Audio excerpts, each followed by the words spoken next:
John Calvin on Psalm 89, verses 34 and 35. My covenant will I not break, nor alter the thing that has gone out of my lips. Once I have sworn by my holiness that I will not lie unto David. I will not violate my covenant or alter what my lips have uttered. As the true knowledge of God's mercy can only be obtained from His Word, He enjoins us to keep our eyes intently fixed upon His covenant. The more excellent and invaluable a blessing it is, quote, never to be rejected after having been once adopted by Him, unquote, the more difficult it is for us to believe its truth.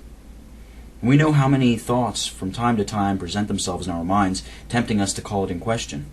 That the faithful, therefore, may not harass themselves beyond measure in debating in their own minds whether or not they are in favor with God, they are enjoined to look to the covenant, and to embrace the salvation which is offered to them in it.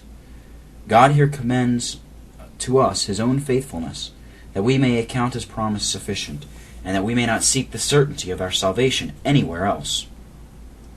I will not suffer my faithfulness to fail.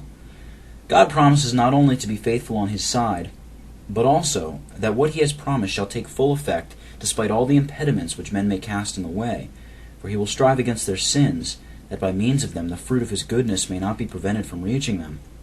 When the Jews, by their ingratitude and treachery, revolted from Him, the covenant was not disannulled, because it was founded upon the perfect immutability of His nature. And still, at the present day, when our sins mount even to the heavens, the goodness of God fails not to rise above them, since it is far above the heavens. Once for all I have sworn by my holiness. God now confirms by an oath what He previously stated He had promised to David, from which it appears that it was not a matter of small importance, it being certain that God would not interpose His holy name in reference to what was of no consequence. It is a token of singular loving kindness for Him, upon seeing us prone to distrust, to provide a remedy for it so compassionately.